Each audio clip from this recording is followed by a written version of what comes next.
Right అండి. హనుమాన్లు గారు, ఇప్పుడు చూసుకుంటే గోల్డ్ ఎట్లా ఇదే ఒడిదుడుకులు కంటిన్యూ అవుతాయా, లేకుంటే ఎట్లా ఒక స్తబ్దత అనేది వస్తుందా? మోదీ గారి పిలుపు ప్రభావం ఎట్లా ఉండబోతుంది అంటారు? అందరికీ నమస్కారం. ఈ మోదీ గారి పిలుపు కానివ్వండి, లేకపోతే మనం ఏంటంటే భారతదేశము దిగుమతులు ఎక్కడ చేసే దాంట్లో బంగారం ఎక్కడ దిగుమతి చేస్తున్నాం. ఇది నిత్యావసర వస్తువు కాదు. ఆభరణాలకు అండ్ ఆస్తులకు పెట్టుబడికి సంబంధించిన వ్యాపారం చేసిన వాళ్ళకి, పెట్టుబడి సాధారణ వ్యక్తులకు ఆభరణాల కొరకు.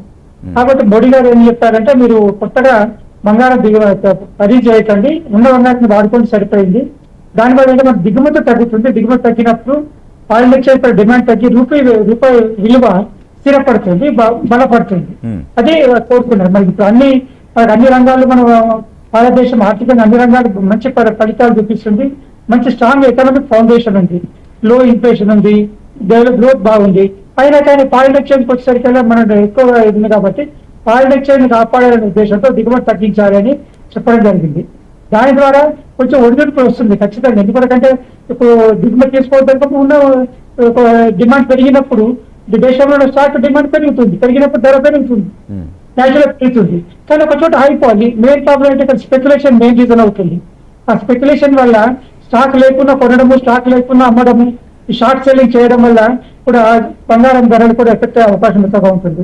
కాబట్టి మనము ఈ ఇలాగే స్థిరంగా ఉంటుంది అనుకోలేము.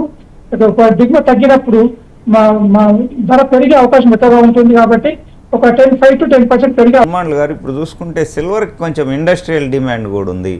సో గోల్డ్ కంటే సిల్వర్ కూడా సిస్టమాటిక్ ఇన్వెస్ట్మెంట్ ప్లాన్లో సిల్వర్ని చూజ్ చేసుకోవడం బెస్ట్ అంటారా?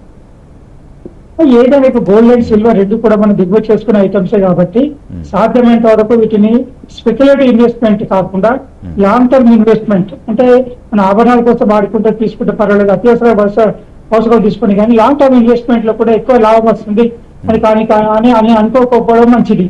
ఎందుకంటే ఎక్కువ లాభం రాకపోవచ్చు భవిష్యత్తులో ఎక్కువ కాలం ఇదైనప్పుడు. దీనికంటే ఆల్టర్నేటివ్ ఇన్వెస్ట్మెంట్స్కి వెళ్ళడం మంచిది.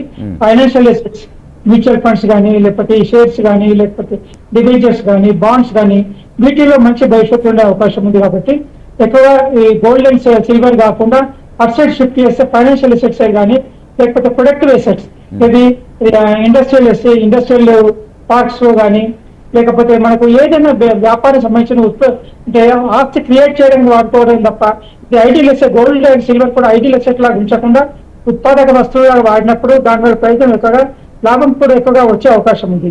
మనం చూసాం కొన్ని shares 4 years back 5 years back ఎంత వాల్యూ ఉందో అంతకంటే ఇప్పుడు 5 times పెరిగాయి షేర్స్. బంగారం పెరిగింది, కానీ ఇప్పుడు దీని తర్వాత 5 times పెరిగితే నమ్మక లేదు. కానీ కొన్ని మంచి కంపెనీ పర్ఫార్మెన్స్ షేర్స్ ఇంకా లో ప్రైస్ లో ఉన్న వాటి ఉన్నాయి, వాటిలో ఇన్వెస్ట్మెంట్ చేసుకోవచ్చు. లేకపోతే సేఫ్ గా గవర్నమెంట్ సెక్యూరిటీస్ లో, గవర్నమెంట్ సర్టిఫికెట్స్ లో, సేవింగ్స్ లో ఇన్వెస్ట్మెంట్ చేసుకోవచ్చు. దానివల్ల కూడా మంచి ప్రయత్నం వచ్చే అవకాశం ఉంది. కానీ షార్ట్ టర్మ్ లో కొంచెం పెరిగినా కానీ లాంగ్ టర్మ్ లో ఖచ్చితంగా ఈ బంగారము, వెండి మీద పెట్టుబడి మాత్రం ఖచ్చితంగా లాభం రాదు, నష్టం జరిగే అవకాశం ఎక్కువగా ఉంటుంది. స్పెక్యులేషన్ ఎక్కువ ఉంటుంది, నష్టం కూడా జరిగే అవకాశం ఎక్కువగా ఉంటుంది.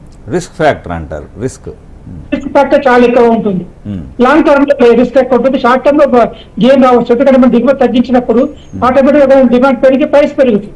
కానీ దానికి స్పెక్యులేషన్ సపోర్ట్ ఉంది. స్పెక్యులేషన్ సపోర్ట్ తో వస్తే ధర పెరగదు. కానీ డిమాండ్ యాక్చువల్ గా పర్చేజ్ డిమాండ్ ఉంది, పేయింగ్ కెపాసిటీ ఉంది, పర్చేజింగ్ కెపాసిటీ పెరిగేందుకు ధర పెరుగుతుంది. కానీ అంత స్పెక్యులేషన్ తో వచ్చింది అనుకోండి, ఇప్పుడు 4,20,000 నుంచి 2,40,000 వచ్చి 2,50,000 వచ్చి స్పెక్యులేషన్ వల్ల తగ్గింది.